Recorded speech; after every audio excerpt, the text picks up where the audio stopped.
کہ حکومت جو ہے کفر کے ساتھ چل سکتی ہے، ظلم کے ساتھ نہیں چل سکتی. سنا ہے نا آپ نے؟ اچھا، چرچل کا وہ قول بھی سنا ہوگا کہ جب جنگ چھڑ گئی تو پتہ چلا کہ جی جرمن کی طاقت بہت زیادہ ہے. اس نے جو بھی یہ بات کہی جاتی ہے، جیسے بیان کی جاتی ہے کہ اس نے اپنے لوگ بلا کے ان سے پوچھا ہماری عدالتیں انصاف کرتی ہیں؟ تو اسے جب پتہ چلا کہ جی عدالتیں انصاف کرتی ہیں تو اس نے کہا ہمیں کوئی نہیں شکست دے سکتا. تو اس کا مطلب یہ ہوا کہ معاشرہ ظلم کے ساتھ نہیں چل سکتا. سروائیول کے لیے عدل کا ہونا بہت ضروری ہے، بقا کے لیے عدل کا ہونا بہت ضروری ہے. ایک چرچل کی بات سے تو یہ پتہ چل گیا اس معاشرے کو کوئی شکست نہیں دے سکتا جس معاشرے میں عدل ہو. دوسری بات یہ پتہ چلی کہ جس معاشرے میں عدل ہو وہاں پر بدامنی نہیں ہوتی، یعنی سلامتی ہوتی ہے. امن سے ایمان اور سلامتی سے اسلام. تو اس کی شرط کیا ہے کہ ظلم نہ ہو. اگر ظلم ہوگا تو امن نہیں ہو سکتا، ظلم ہوگا تو سلامتی نہیں ہو سکتی. اچھا، اس کو میں آپ کو ذرا آسان کر کے سمجھاتا ہوں. ایک گھر کا تصور کیجئے. ہمارے ہاں یہ جھگڑے تو معمول میں نا، ساس بہو کا جھگڑا ہو گیا اور میاں بیوی کا جھگڑا ہو گیا، ماں باپ کے درمیان جھگڑا ہو گیا، یا یہ کہ اولاد اور والدین کے درمیان جھگڑا ہو گیا. آپ بٹھائیے ان کو، مسئلہ دو میں سے ایک ہوگا. یا تو کسی نے کسی کے حق پہ ڈاکہ مارا ہوگا تو جھگڑا کھڑا ہو گیا کہ میرا حق کس نے غصب کر دیا، اس پہ جھگڑا کھڑا ہوگا. یا غلط فہمی ہوگی، مس انڈرسٹینڈنگ ہوگی، کمیونیکیشن گیپ ہوگا.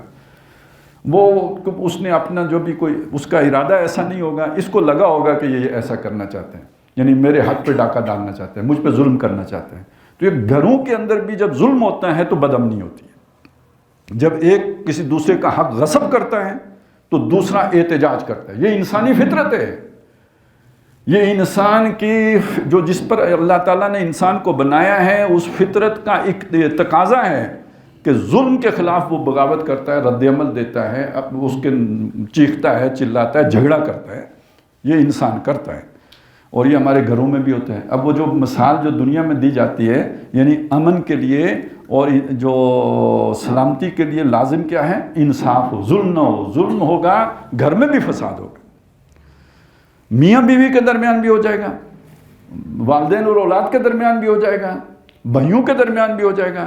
بنیاد ہمیشہ اسی پہ بنے گی، غصب. دوسرے کا حق جب غصب کیا جائے گا اس کے نتیجے یہی وہی ظلم ہے.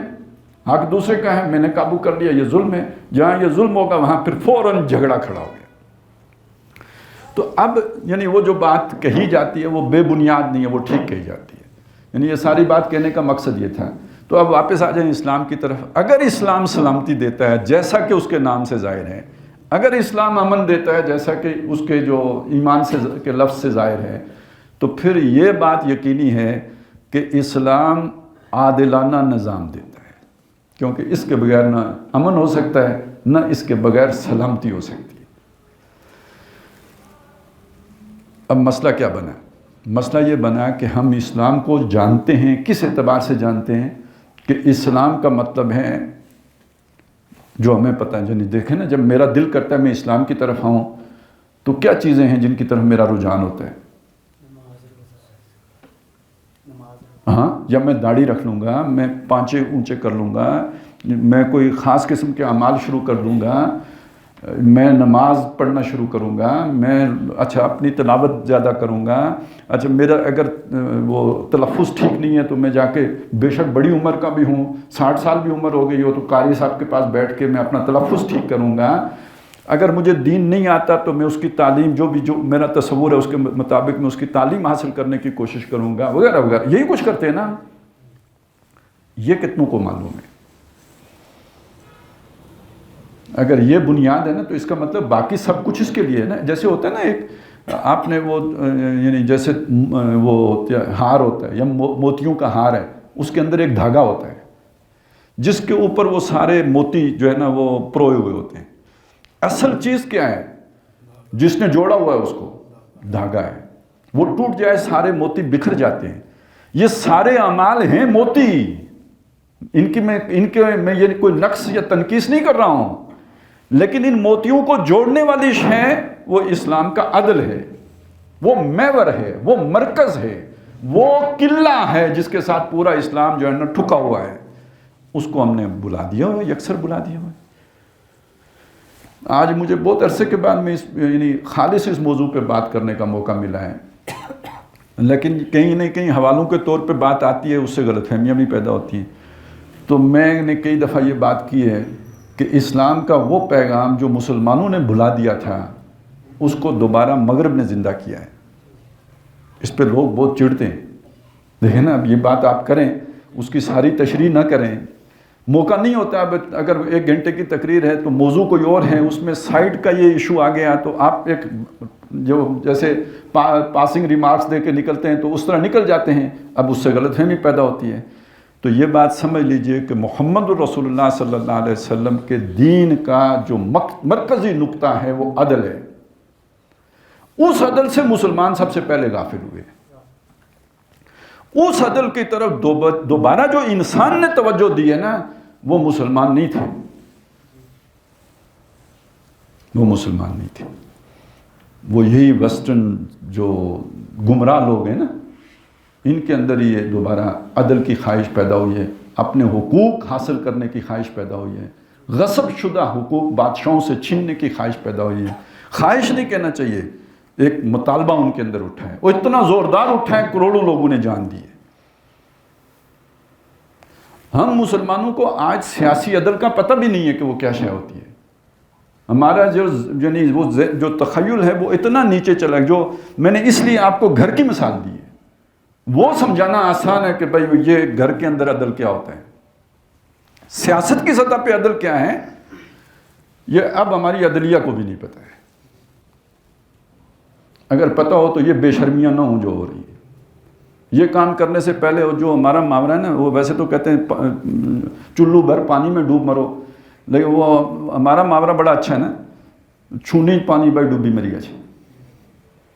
چھونی بھی آپ کو نہیں پتہ ہوگا کیا ہوگی، چلیں چھوڑیں۔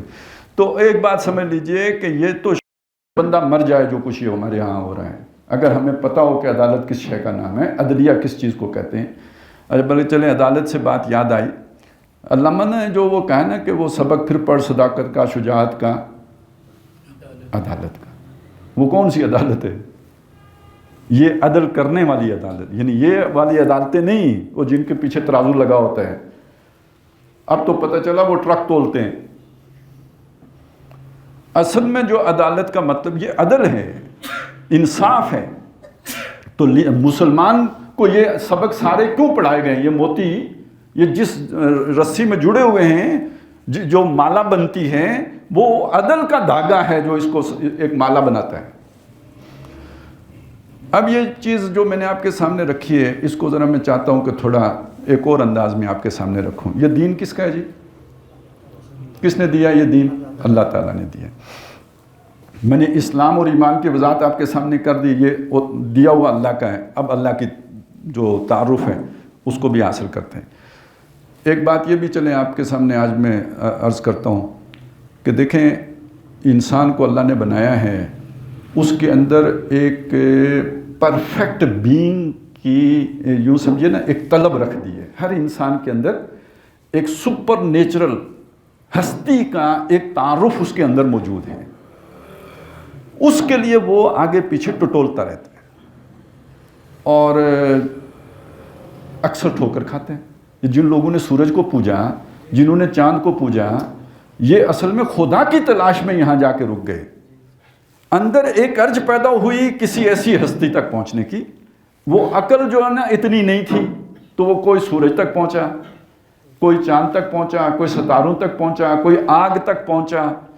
اب ہمارے دور میں ذرا تھوڑا انسان عقل کے اعتبار سے بہتر ہو گیا ہے، اس لیے اب بتوں شتوں کو کوئی نہیں، ہندو بھی نہیں پوچھتے۔ ویسے تو انہوں نے وہ روایتیں رکھے ہوئے ہیں، لیکن اب وہ میلان نہیں ہے جو پہلے انسانوں کا ہوتا تھا۔ اب عام طور پہ انسان اپنے آپ ہی کی طرف، اپنے ہی حسن کا دیوانہ بنا پھرتا ہوں۔ اب انسان نے خود اپنے آپ کو ہی خدا بنا لیا ہے، یا شخصیت پرستی آ گئی ہے اس کی جگہ پہ۔ وہ کرزمیٹک پرسنالٹیز یہ تراشی جاتی ہیں، یہ باقاعدہ بنائی جاتی ہیں۔ وہ نہیں ہمارے ہاں پرانا محاورہ کہ پیر اتنا کچھ نہیں ہوتا جتنا مرید اسے بنا دیتا ہے۔ تو اصل میں اب یہ سارا آپ دیکھیں نا، یہ سیاسی پیر جو ہوتے ہیں ان کے پیچھے بھی تو ان کے مرید ہی ہوتے ہیں نا، جو فالوورز، ان کی امیج بلڈنگ ایک پورا جو ہے نا وہ ایک پروجیکٹ ہوتا ہے کہ ایک آدمی ہوتا کچھ نہیں، اسے بنا کے پیش کیا جاتا ہے۔ لہذا جب وہ اس کو یعنی کرشمہ اس کے ساتھ جوڑ دیا جاتا ہے تو لوگ اس کے پیچھے پھر چل پڑتے ہیں. یہ جو چیز ہے نا، یہ یعنی انسان کے دل میں کسی ایسی ہستی کا ایک تعارف وہ اللہ نے ڈالا ہے، اس کا جو صحیح ترین تعارف ہے، اگر اس تک آپ پہنچنا چاہتے ہیں تو وہ ہے جو قرآن مجید نے بیان کیا. نہیں تو آپ کسی غلط تصور تک پہنچ جائیں گے.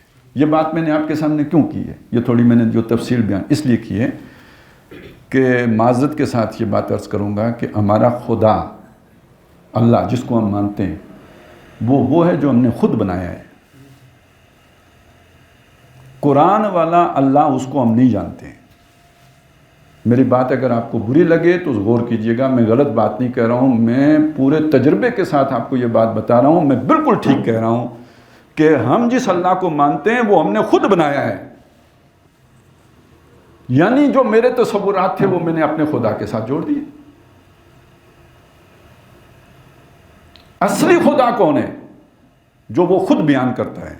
اور وہ کیسے بیان کرتا ہے؟ جو اس کی اسماء و صفات ہیں. بچپن میں ایک جملہ ہمیں سکھایا گیا ہے نا، باقاعدہ مسجدوں میں پڑھایا گیا ہے نا ہمیں،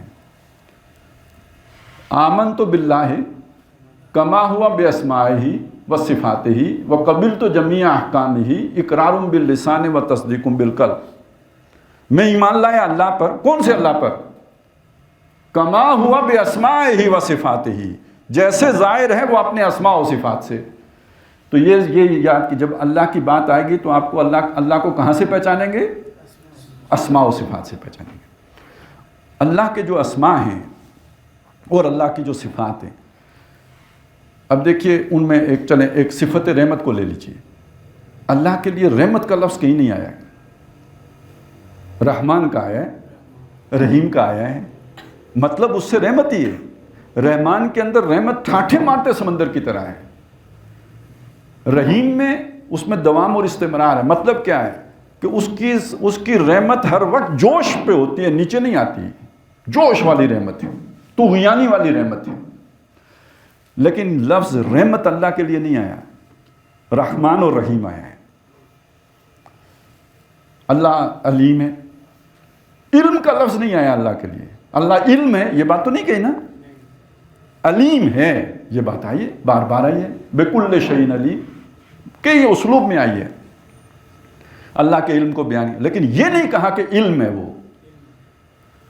یہ ضرور کہا ہے کہ وہ رحمان ہے، رحیم ہے. یہ نہیں کہا کہ رحمت ہے. اسی طرح ساری صفات اللہ کی ایک صفت ہے، صرف ایک صفت، جس میں اللہ کو عادل نہیں کہا، عدیل نہیں کہا، عدل کہا. العدل. میں کچھ سمجھانے میں کامیاب ہوا ہوں کہ دیکھیں رحمان رحیم لیکن رحمت نہیں،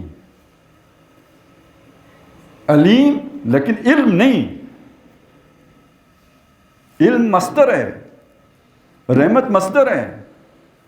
لیکن جب عدل کی بات آئی تو عادل کا لفظ نہیں استعمال کیا، عدل کا لفظ نہیں استعمال کیا. عدل کا، العدل، سراپا عدل. یہ وہ پورا عدل ہی عدل ہے. یہ تعارف ہے ہمیں اللہ کا. اب آپ کو وہ میری بات سمجھ میں آئی جب میں کہتا ہوں کہ ہم نے خدا بھی اپنا خود بنایا ہے. ہم نے اس خدا کو تو نہیں پہچانا جس خدا کا تعارف قرآن مجید پیش کر رہا ہے. اور اس خدا نے اپنے تعارف کے اندر جب عدل کی بات آئی ہے تو اپنے لیے مصدر استعمال کیا، صفت نہیں استعمال کی. اس سے اہمیت کا اندازہ ہوگا کہ اللہ تعالیٰ یعنی کس درجے میں وہ اس کا عدل ہے. اسی بات کو دوسرے انداز میں سورہ آل عمران میں بیان کیا ہے. شاہد اللہ انہ لا الہ الا ہوا والملائکۃ واولو العلم قائما بالقسط. وہ اللہ جو ہے وہ انصاف کا قائم کرنے والا ہے.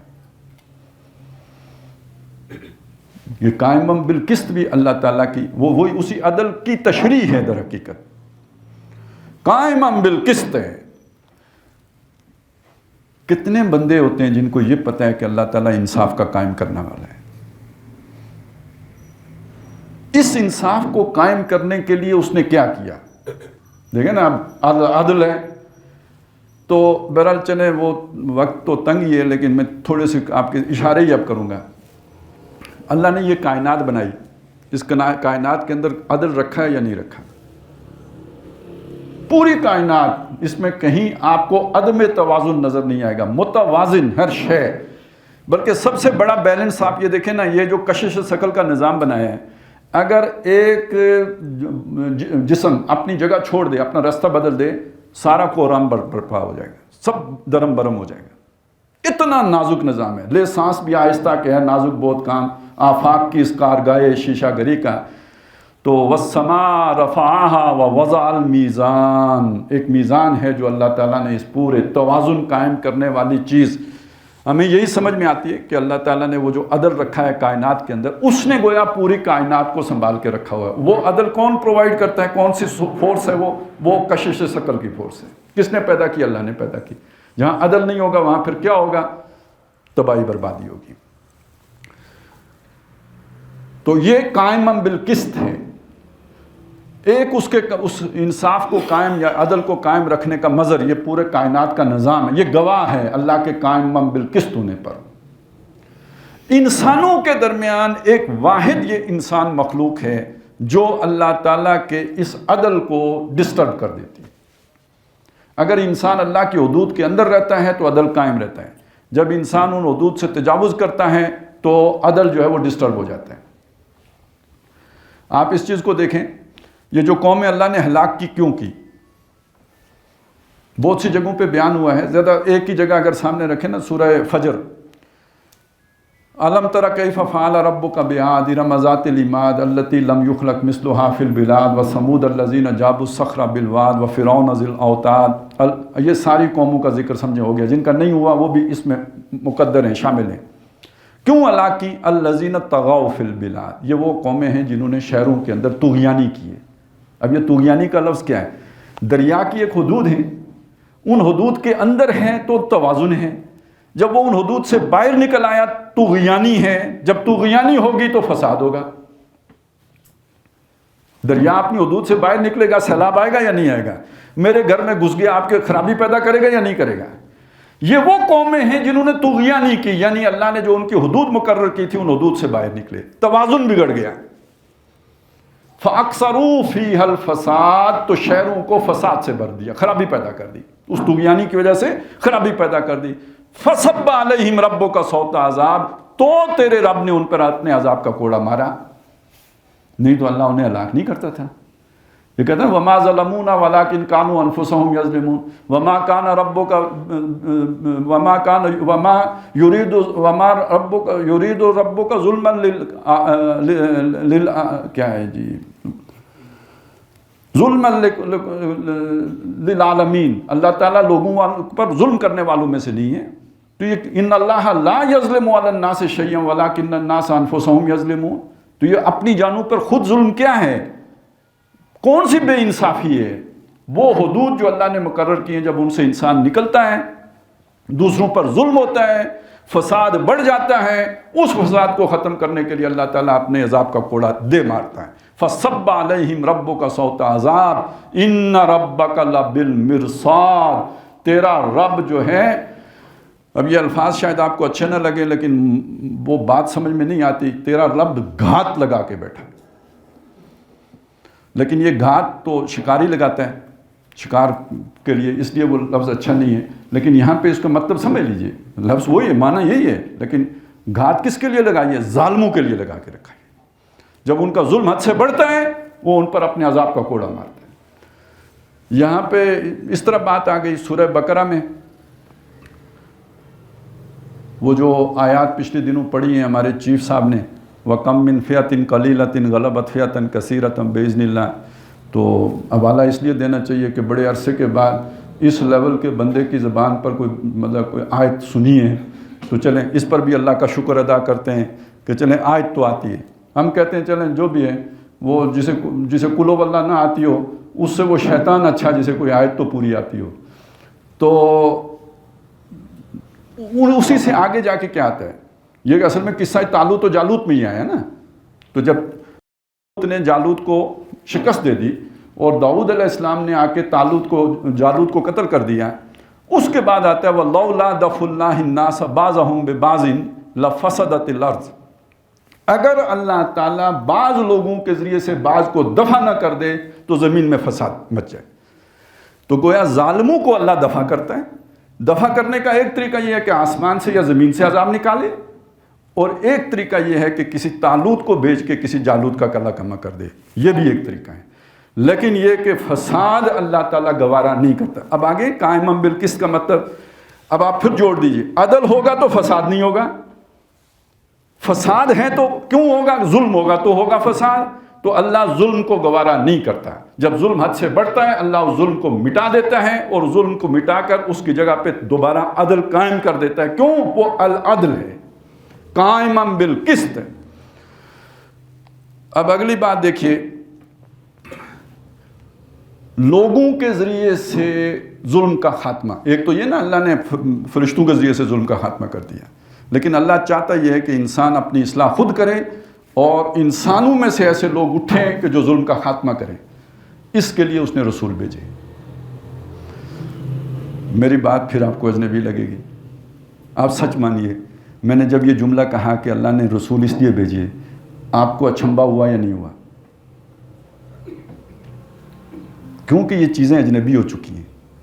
لیکن سورہ حدید کی آیت نمبر 25 ہے، لَقَدْ أَرْسَلْنَا رُسُلَنَا، ہم نے رسول بھیجے، سارے رسولوں کا ذکر ہے، بالبینات، معجزے دے کے بھیجے، وَأَنزَلْنَا مَعَهُمُ الْكِتَابَ وَالْمِيزَانَ، ان کے ساتھ کتابیں بھی اتاری۔ میزان کا لفظ پھر آگے ہے، ایک کائناتی میزان ہے تو ایک انسانوں کی میزان بھی ہے نا، تو ان کے انسانوں کے درمیان انصاف قائم کرنے والی شے، حقوق و فرائض میں توازن قائم کرنے والی شے، وہ میزان عدل اجتماعی دے کے بھیجا رسولوں کو۔ مقصد کیا تھا؟ لِيَقُومَ النَّاسُ بِالْقِسْطِ، تاکہ لوگ انصاف پر کھڑے ہو جائیں۔ رسولوں کو اللہ نے کیوں بھیجا؟ تاکہ ظلم، اب دیکھیں نا یہاں انڈرسٹوڈ ہے نا، ظلم ختم ہو جائے اور لوگ انصاف پر کھڑے ہو جائیں۔ یہ معنی میں نے کوئی غلط تو نہیں کر دیا ہے ظلم کا ختم کرنا، کیونکہ تو انصاف کا تو ذکر موجود ہے نا، تاکہ ظلم ختم ہو جائے اور لوگ انصاف پر کھڑے ہو جائیں۔ آیت ختم نہیں ہوئی، یہاں آگے چلتی ہے، وَأَنزَلْنَا الْحَدِيدَ، اور ہم نے لوہا اتارا۔ سوچئے، ضرور سوچئے، کتاب، بینات، معجزے، میزان، یہ ایک سلسلہ چلتا ہے، اچانک بیچ میں لوہے کا ذکر آ جاتا ہے، کوئی جڑتی ہے بات آپس میں؟ پانی اتارا کہتے تو پھر بھی چونکہ وہ کتابیں آسمان سے آئی تھی تو پانی بھی اوپر سے آیا، تو وہ پھر بھی ایک جوڑ جڑتا ہے نا، یہ لوہے کے ساتھ تو جڑتا ہی نہیں۔ لیکن آگے پڑھیں گے تو شاید سمجھ میں آ جائے۔ پھر یہ باسن شدید، اس میں یہ سخت طاقت والی چیز ہے لوہا، سختی ہے اس کے اندر بہت۔ وہ منافع للناس، لوگوں کے لیے نفع بھی ہیں بہت، اس سے چیزیں بناتے ہیں، ہتھیار بناتے ہیں۔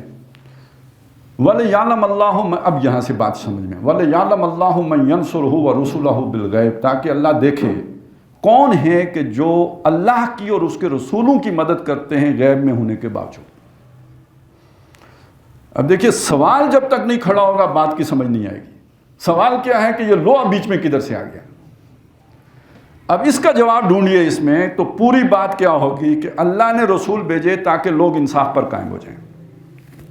جو لوگ موجود ہیں انہوں نے ظلم کا نظام قائم کر کے رکھا ہوا ہے، وہ اس انصاف کے راستے کی رکاوٹیں وہ نہیں قائم ہونے دیتے۔ کیوں؟ ظلم میں ان کا مفاد ہے، ظلم تو ہوتا ہی ہے نا، دوسرے کے حق پہ ڈاکہ ڈالنا، جس نے ڈاکہ ڈالا ہے اس کے مفادات ہیں، وہ اس ظالمانہ نظام کو قائم رکھنا چاہتا ہے، سٹیٹس کو چاہتا ہے، وہ نہیں چاہتا کہ کوئی اس کے نظام کو توڑ پھوڑ دے۔ اللہ نے رسول بھیج دیے کہ یہ نظام ظلم کا مٹاؤ، اس کی جگہ پہ عادلانہ نظام قائم کرو، وہ اپنے جتھے لے کے کھڑا ہو جاتا ہے، ہم نہیں قائم کرنے دیں گے۔ اب بغیر لوہے کے فیصلہ ہو سکتا ہے؟ اب سمجھ آئی کہ کتابوں کے ساتھ لوہے کا ذکر کیوں آیا؟ یہ سمجھ میں آئے گی تو پھر وہ شعر بھی سمجھ میں آ جائے گا، 4 کتاباں عرشوں آئیاں تے پنجواں آیا ڈنڈا۔ ٹھیک ہے نا، یہ اس کا ذکر یہاں پہ آ گیا۔ اور اصل امتحان آپ کا یہ ہے کہ اس لوہے کی طاقت کو ہاتھ میں لے کے اللہ کا وہ عدل والا نظام جو رسول لے کے آئے ہیں اس کو نافذ کرنے کی، یعنی ظالموں کے خلاف بغاوت کرتے ہو یا نہیں کرتے۔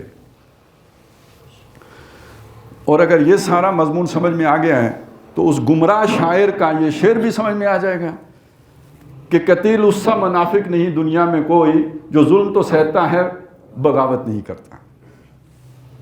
تو مسلمان ظلم سے وہ کہے جی میں مجبور ہوں، میں کچھ نہیں کر سکتا، بے ایمان ہے. پھر اسے اللہ پہ توکل کرنا چاہیے. قائم بالقسط، اللہ اس نے رسول بھیجے لیقوم الناس بالقسط، تاکہ لوگ انصاف پر کھڑے ہو جائیں. اور اس مسلمانوں کو وہ دیکھنا چاہتا ہے کہ اس لوہے کی طاقت کو ہاتھ میں لے کے اللہ کے اس انصاف والے نظام کا بول بالا کرتے ہیں یا نہیں کرتے. یہ امتحان ہے اصل. تو میں نے کہا تھا نا جب میں نے وہ شروع میں بات کی کہ آپ کو اجنبی لگے گی بات، کیونکہ ہم نے جب خدا کا تعارف ہی اپنی پسند کا کر لیا تو پھر یہ ساری چیزیں ہی جو ہے نا وہ گڑبڑ ہو جائیں گی. اب آپ آگے دیکھیے، اب رسول نہیں آنے نا، یہ رسول تو آ گئے نا سارے، اب تو کسی نبی نے نہیں آنا. اور جو آنے کا دعویٰ کرے میں ہوں وہ جھوٹا ہے. جیسے وہ غلام احمد قادیانی جھوٹا، اسی طرح کوئی اور کرے تو جھوٹا. اب آگے اس انصاف کو کون قائم رکھے گا؟ رسول تو اب نہیں آئیں گے. سورہ نساء اور سورہ مائدہ دو صورتیں ہیں جس میں اللہ تعالیٰ نے اس امت کا ذکر کیا ہے اس انصاف کے ساتھ. فرمایا کونو، سورہ نساء میں فرمایا کونو قوامین بالقسط شہداء للہ. یہ ذرا الفاظ نوٹ کیجئے گا، کونو قوامین بالقسط شہداء للہ. کھڑے ہو جاؤ انصاف کے قائم کرنے والے بن کر. قوامین کھڑے ہو جاؤ بالقسط، انصاف کے ساتھ کھڑے ہو جاؤ. شہداء للہ، اللہ کے گواہ ہوتے ہوئے. سورہ مائدہ میں الٹا کر دیا، کونو قوامین للہ ہے، اللہ کے لیے کھڑے ہو جاؤ. شہداء بالقسط، انصاف کے گواہ بنتے ہوئے. پہلے میں فرمایا اللہ کے گواہ ہوتے ہوئے انصاف کے لیے کھڑے ہو جاؤ. دوسری جگہ کہا اللہ کے لیے کھڑے ہو جاؤ انصاف کے گواہ بنتے ہو. اس کا مطلب ہے اللہ اور انصاف برابر ہو گئے. یہ وہی بات ہو گئی نا قائم بالقسط کی. اس سے شاندار تشریح کوئی ہو سکتی ہے؟ گویا قسط، القسط، العدل، اللہ برابر ہو گئے. تو کونو قوامین بالقسط شہداء. اچھا، اس انصاف کی راہ میں رکاوٹیں کیا آئیں گی؟ دو آئیں گی. ایک رکاوٹ محبت آئے گی اور ایک رکاوٹ نفرت آئے گی. دیکھیں نا، میرے سامنے دو آدمیوں کا مسئلہ آتا ہے، ان کے درمیان میں نے انصاف کرنا ہے. ان میں سے ایک میرا بھائی ہے. انصاف کی راہ کی رکاوٹ رشتہ داری بن جائے گی یا نہیں بن جائے گی؟ ایک کوئی میرا اور رشتہ دار باپ ہے، بن جائے گی رکاوٹ یا نہیں بن جائے گی؟ اچھا، ایک سے میری پرانی دشمنی ہے تو رکاوٹ ہو جائے گی یا نہیں ہو جائے گی؟ دونوں باتیں ان دونوں صورتوں میں ڈسکس کر دی. کونوا قوامین بالقسط شہداء للہ ولو علی انفسکم او الوالدین والاقربین. انصاف کے گواہ بن کے کھڑے ہو جاؤ اللہ کے لیے، خواہ اپنے خلاف گواہی دینی پڑے، اپنے خلاف بات کرنی پڑے، والدین کے خلاف کرنی پڑے، قریبی رشتہ داروں کے خلاف کرنی پڑے. ان یکن غنیا او فقیرا، وہ غنی ہو یا فقیر ہو. غنی سے تو بندہ تعلق خراب ہو جائے گا، آئندہ چندہ نہیں ملے گا، یا چلے اور بھی نقصان بہت سارے ہو سکتے ہیں، اس کی بھی پرواہ نہیں کرنی ہے. فقیر کا یہ اندیشہ ہو سکتا ہے کہ یار اس کی تو پہلے ہی ستیاناس ہے، مزید ستیاناس ہو جائے گی، سوا ستیاناس ہو جائے گا، اس کی بھی پرواہ نہیں کرنی ہے. واللہ اولا بہما، اللہ اس سے زیادہ حقدار ہے کہ اس کی پرواہ کرو. ٹھیک ہے؟ تو یہ جو اس طرح کے جذبات ہیں، یہ جو عدل کی راہ میں رکاوٹ بن سکتے تھے، ان سے روک دیا. اور سورہ مائدہ میں کیا بات کہی؟ لا یجرمنکم شنآن قوم علی الا تعدلوا، کسی قوم کی دشمنی تمہیں اس بات پر آمادہ نہ کر دے کہ تم عدل کا دامن ہاتھ سے چھوڑ دو. اعدلوا، عدل کرو، ہوا اقرب للتقوی، تقوی کے سب سے قریب عدل ہے. ٹھیک ہو گیا جی؟ اب اسلام کا وہ تعارف جو ہمارا ہے، اور یہ جو تعارف میں نے آپ کے سامنے پیش کیا ہے، اس کے مطابق خود قرآن یہ کہہ رہا ہے کہ اللہ کے قرب والی شے، تقوی کے قریب والی شے کیا ہے؟ عدل کرنا ہے. اگر آپ ظالم ہیں تو پھر آپ کی نمازوں کی کوئی حیثیت نہیں. اگر آپ ظالم ہیں تو پھر آپ کی باقی دینداری کوئی معنی نہیں رکھتی ہے. تقوی در حقیقت اس کا سب سے بڑا جو علامت ہے وہ یہ ہے کہ آپ عادل ہوں. آپ جب بات کریں تو انصاف کی بات کریں. آپ کبھی بے انصافی نہ کریں، نہ حق کسی کو جو ہے وہ معاملہ نہ کریں، حق کے طرفدار ہوں، آپ حق کے لیے کھڑے ہونے والے ہوں، تب آپ صحیح مومن ہیں۔ اور آپ اگر حق کا ساتھ نہیں دے سکتے اور حق اگر آپ کے سامنے آتا ہے اور آپ حق کو قبول نہیں کر سکتے اپنے کسی مفاد کی وجہ سے، اپنے کسی تعصب کی وجہ سے، تو یہ بے ایمانی کی علامت ہے، بلکہ یہ تکبر کی علامت ہے۔ کسی نہ کسی تکبر میں آپ مبتلا ہیں، اس لیے آپ اس حق کو قبول نہیں کر سکے۔ تو تقویٰ کا سب سے بڑا مظہر عدل ہے، اور عدل کا مطلب کیا ہے کہ آپ حق کے رکھوالے ہوں، حق کے ساتھی ہوں، حق کے وفادار ہوں اور حق کے عاشق ہوں۔ خیر، ہمارے سامنے یہ بات آ گئی کہ اسلام امن اور سلامتی کا دین ہے، اور امن اور سلامتی بغیر عدل و انصاف کے نہیں ملتے۔ دوسری بات یہ آ گئی کہ ہمارا جو رب ہے وہ سراپا عدل ہے، العدل ہے اور القسط ہے۔ وہ آیتیں آپ کے سامنے آ گئی۔ اللہ نے اپنے رسول بھیجے، جتنے بھی بھیجے اس لیے بھیجے کہ دنیا میں انصاف ہو، لِیَقُومَ النَّاسُ بِالْقِسْطِ۔ اور یہ امت اللہ نے کھڑی کی، جس کو کہا خیر امت ہے، جس کو کہا امت وسط ہے۔ وَكَذَلِكَ جَعَلْنَاكُمْ أُمَّةً وَسَطًا اور كُنْتُمْ خَيْرَ أُمَّةٍ أُخْرِجَتْ لِلنَّاسِ، لوگوں کے لیے نکالی گئی ہے یہ امت۔ تو لوگوں کے ساتھ کرنا کیا ہے اس نے؟ انصاف۔ كُونُوا قَوَّامِينَ بِالْقِسْطِ شُهَدَاءَ لِلَّهِ۔ اب آپ سمجھئے کہ یہ ہمارے سامنے جو تصور آیا، یہ اسلام لے کے نکلے تھے محمد رسول اللہ صلی اللہ علیہ وسلم۔ اور آپ نے جب سورہ شورا ہے، مکی دور کی ابتدائی 4-5 سالوں میں یہ نازل ہو گئی تھی، اور اس میں یہ بات آ گئی تھی کہ مسلمانوں کو بتا دیا گیا تھا، شرع لکم من الدین ما وصی بہ نوحا والذی اوحینا الیک وما وصینا بہ ابراہیم وموسیٰ وعیسیٰ ان اقیموا الدین ولا تتفرقوا فیہ۔ دین کو قائم، یہ دین، الدین، دین اب گویا عدل کا متبادل ہے۔ اور یہ جو دین کا لفظ ہے، ذرا اس پہ بھی غور کر لیں۔ دین کا مطلب کیا ہے؟ دین مالک یوم الدین کرتے ہیں ہم، بدلے کے دن کا مالک۔ تو اس کا مطلب دین کا لفظی مطلب کیا ہے؟ بدلہ۔ اب سوچئے بدلہ کیا ہے؟ بدلہ کس چیز کا بدلہ؟ یا کون سا بدلہ؟ یا اچھا بدلہ یا برا بدلہ؟ بدلے دو ہی ہو سکتے ہیں نا، یا اچھا ہوگا بدلہ یا برا بدلہ، یا انعام ہوگا یا سزا ہوگی۔ انعام جنت ہے، سزا دوزخ ہے، تو بدلے کی دو صورتیں، یا جنت یا دوزخ۔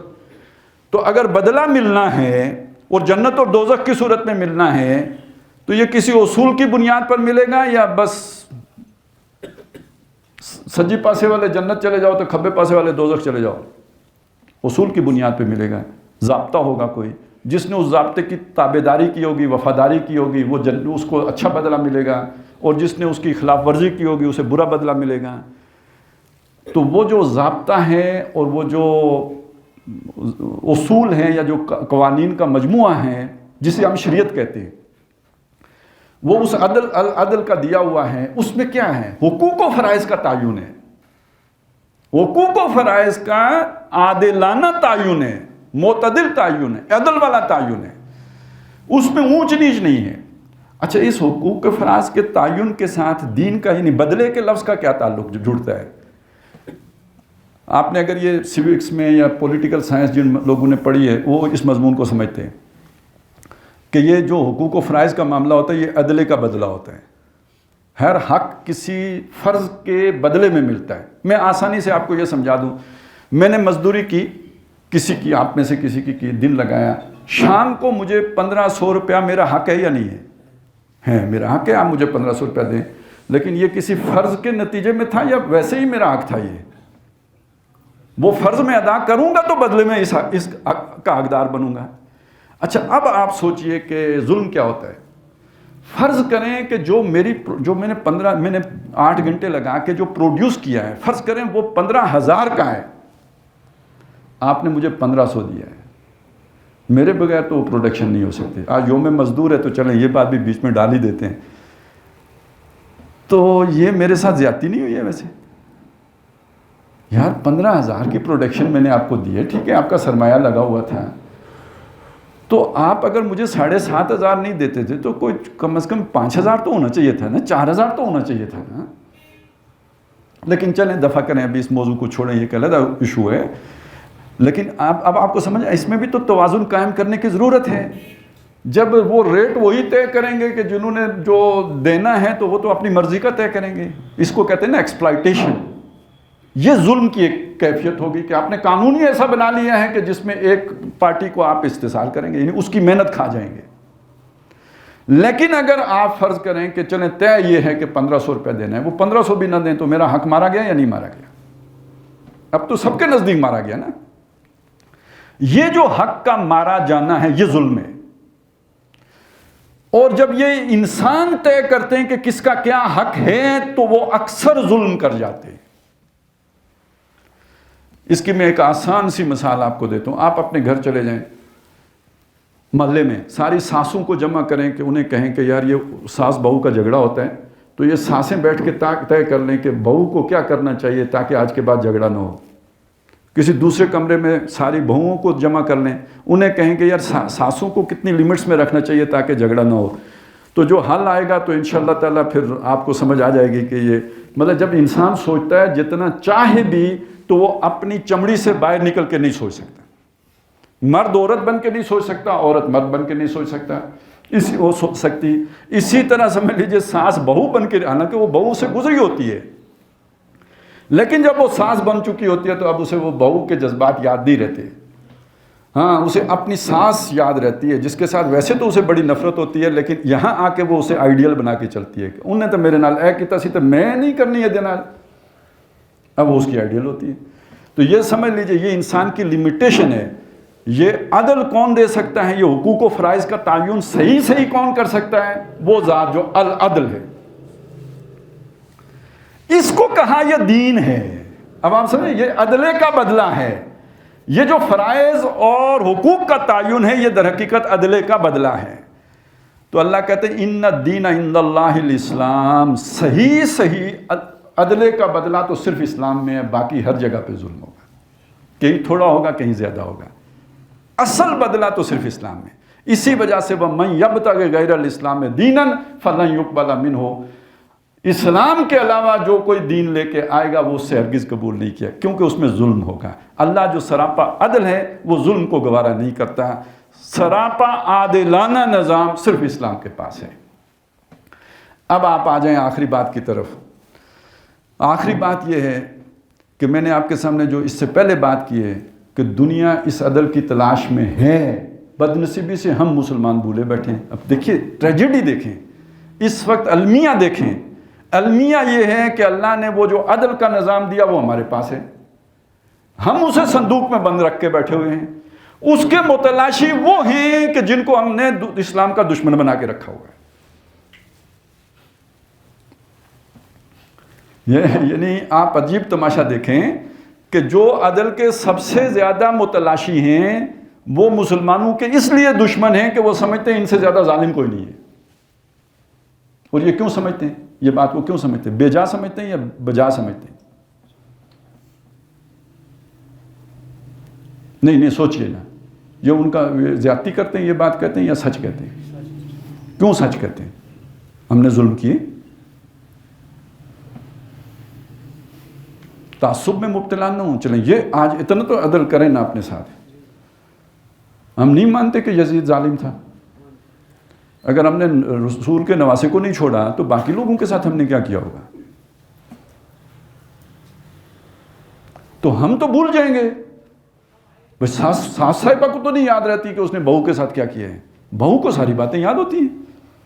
ہم تو بھول جائیں گے کہ ہم نے لوگوں کے ساتھ کیا کیا, ان کے وہ تو نہیں بھولتے, تاریخ میں موجود ہیں چیزیں, بلکہ انہوں نے بڑھا چڑھا بھی دیے ہوں گے. اس پہ مرچ مسالہ ضرور لگا ہوگا, مبالغہ ضرور ہوا ہوگا, لیکن بے بنیاد بات نہیں ہے. تو جب آج آپ اسلام کا نام لیتے ہیں یا جب آپ آج خلافت کا نام لیتے ہیں تو دنیا جو جھرجھری لیتی ہے اس کا دماغ پھر جاتا ہے. وہ اس لیے کہ ان کے ساتھ جو ظلم جڑا ہوا ہے اس سے دنیا پریشان ہو جاتی ہے. ایک طرف یہ مسئلہ ہے, اور دوسری طرف مسئلہ یہ ہے کہ جو عدل کی تلاش میں ہیں وہ اس وجہ سے خائف ہو گئے ہیں اسلام سے, اور ہم اس عدل کی بات آج بھی نہیں کر رہے ہیں. آج بھی اگر ہم خلافت کی بات کر رہے ہیں تو اس خلافت کی بات کرتے ہیں جو 1924 میں ختم ہوئی ہے، جس سے دنیا ڈرتی ہے، ظلم کی وجہ سے ڈرتی ہے. آج بھی ہم اسلام کی بات کرتے ہیں. اب سوچئے ہم سزاؤں کی بات کرتے ہیں، چور کے ہاتھ کاٹنے، کیا تصور ہے ہمارے اسلام کا؟ چور کے ہاتھ کاٹنے، کوڑے مارنے ہیں، یہ گردن اڑانی ہے، سنسار کر، یہی کچھ ہے. یہ عدل کدھر ہے؟ حضرت عمر رضی اللہ تعالیٰ عنہ اسلام زیادہ جانتے تھے یا میں زیادہ جانتا ہوں یا آپ زیادہ جانتے ہیں؟ جب قحط پڑتا ہے اور خوراک کے معاملہ جو بھی غذا جو ہے اس میں وہ ڈسٹربنس پیدا ہوتی ہے، تو آپ کہتے ہیں جب تک لوگوں کو اجناس وافر نہیں ملتی اس وقت تک چوری کی سزا معطل رہے گی. جو چوری کی سزا کس نے مقرر کی ہے؟ اللہ نے. وہاں تو کسی نے حضرت عمر سے نہیں کہا کہ عمر تم کون ہوتے ہو کہ اللہ کی جو سزا ہے اس کو تم موقوف کر دو، معطل کر دو. تو اس کا مطلب ہے سارے مانتے تھے، سمجھتے تھے اس بات کو کہ جو حضرت عمر کر رہے ہیں یہ ٹھیک ہے. ہمیں نہیں سمجھ آ رہی تو ہمارا تصور ہی غلط ہے نا، اس لیے نہیں سمجھ آ رہی. تو پہلے کرنے کا کام کیا ہے؟ سزائیں دینا پہلے ہے یا پہلے عدل قائم کرنا ہے؟ اپنی ترجیحات ٹھیک کیجئے. اب آپ سوچیں اگر میں، آپ، ہم اس دین کے مبلغ بن جائیں جس کا تھوڑا سا بھی نقشہ دھندلی سی تصویر میں نے آپ کے سامنے پیش کی ہے، تو دنیا اس میں دلچسپی لے گی یا نہیں لے گی؟ لے گی بھائی. دنیا اسی کی تلاش میں ہے، آپ اسے چھپا کے بیٹھے ہو. اور دنیا میں جو ظالم ہیں اس وقت، وہ جس اسلام سے ڈرتے ہیں وہ یہ اسلام ہے. اور لیکن وہ لوگوں سے یہ نہیں کہتے کہ یہ ظالمانہ جو ہے اسلام جو ہے نا عادلانہ ہے. وہ لوگوں سے یہ کہتے ہیں جو آپ کا غلط تصور ہے، جو ہمارا بن گیا ہے، وہ پیش کرتے ہیں کہ یہ اسلام ہے، ان سے دور رہو، بچو. کیونکہ انہیں پتہ ہے شیطان کے پجاریوں کو کہ اصل نسخہ تو ان کے پاس ہے. اب آپ سوچئے کہ ہم نے پاکستان کیوں بنایا تھا. یہاں آ کے آپ کو وہ بات اقبال کی سمجھ میں آئے گی اور قائد اعظم کی سمجھ میں آئے گی. اقبال نے کہا تھا کہ مجھے تو لگتا ہے ڈسٹنی ہے، یہ تقدیر ہے پکی، یعنی یہ ہو کے رہے گا کہ ہندوستان کے شمال مغرب میں مسلمانوں کی ایک آزاد ریاست بن جائے گی. یہ اقبال نے کہا. پھر اگلی بات یہ کہی کہ اگر ایسا ہو گیا تو ہمیں موقع مل جائے گا کہ عرب، الفاظ ان کے یہ ملوکیت چلیں کہہ لیتا ہوں، ان کے تو امپریلزم کے الفاظ ہیں، کہ عرب امپریلزم میں جو اسلام کے چہرے پر داغ و دبے پڑ گئے تھے وہ ہٹا کر اصل اسلام کی تصویر دنیا کو دکھا سکیں. اب آپ کو اس جملے کا مطلب سمجھ میں آیا اس ساری بات کے نتیجے میں؟ تو وہ کیا سوچ رہے تھے کہ اگر وہ اصل اسلام کی تصویر دنیا کے سامنے آ گئی تو لوگ کلمہ پڑھ لیں گے، خود ہی پڑھ لیں گے، ان پر جا کے چڑھائی کرنے کی ضرورت نہیں پڑے گی، کیونکہ اس اسلام کے تو متلاشی ہیں وہ. اسی بات کو قائد اعظم نے کیسے دہرایا تھا؟ انہوں نے فرمایا کہ ہم پاکستان اس لیے حاصل کرنا چاہتے ہیں تاکہ دنیا کو اسلام کے اصول حریت و اخوت و مساوات کی جھلک دکھا سکیں. یہ ہے اصل میں وہ جو عدل ہوتے ہیں نا، وہ حریت کا مطلب یہ ہے سیاست کی سطح پر، مساوات یہ سماجی سطح پر، اخوت اور یہ جو معاشی سطح پر مساوات، یہ دنیا ان چیزوں میں پڑی ہوئی ہے. انہوں نے خود اپنی عقل سے یہ بنائے ہیں، اپنی طرف سے عدل کی کوشش کی ہے. اللہ نے جو عدل کا نظام محمد الرسول اللہ کے ذریعے سے ہمیں دیا ہے، ہم اس کی جھلک جب دنیا کو دکھائیں گے تو دنیا خود بخود اسلام کی طرف آ جائے گی. اب آپ کو سمجھا نظریہ پاکستان کا مطلب کیا ہے؟ جس کو یعنی ہم بڑے مجرم ہو گئے نا جی جب اس طرف پیش قدمی نہیں. گویا اسلام دنیا کی نگاہوں سے اوجھل ہے، اصل اسلام چھپا ہوا ہے، اور اس کو ظاہر کرنے کے لیے ایک ملک چاہیے جس میں آپ ان اصولوں پر عمل کر کے دنیا کو دکھائیں تاکہ دنیا اس کی طرف آ جائے. اس حوالے سے جو یعنی ہمیں دیکھنا چاہیے، سوچنا چاہیے، جو ترجیح بنانی چاہیے جو شے، وہ اسلام کا یہ تصور ہے جو ہم لوگوں کے سامنے پیش کریں گے تو حقیقی اسلام کی طرف پیش رفت ہوگی. باقی یہ کہ دیکھیے ایک بات میری چلیں شاید اور بھی اچھی نہ لگی ہوں، تو یہ بھی نہ اچھی لگی تو خیر ہے، کہ اس وقت مسلمانوں کے 57 یا 58 ملک ہیں. کتنے ہیں؟ 58 ہیں میرا خیال ہے. کل اگر فرانس کی اکثر آبادی مسلمانوں کی ہو جاتی ہے، کلمہ پڑھ لیتے ہیں سارے فرانسیسی،